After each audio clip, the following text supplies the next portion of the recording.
Dutch amateur photographer Nick Vanham still captured the moment oxpeckers fed from the nose, ears and skin of a buffalo who didn't seem to mind.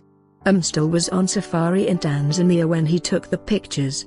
Oxpeckers feed mostly on the parasites found on large mammals like buffaloes, giraffes and zebra. They are a species of bird that live in sub-Saharan Africa and most commonly feed on impala, as they carry a vast amount of ticks.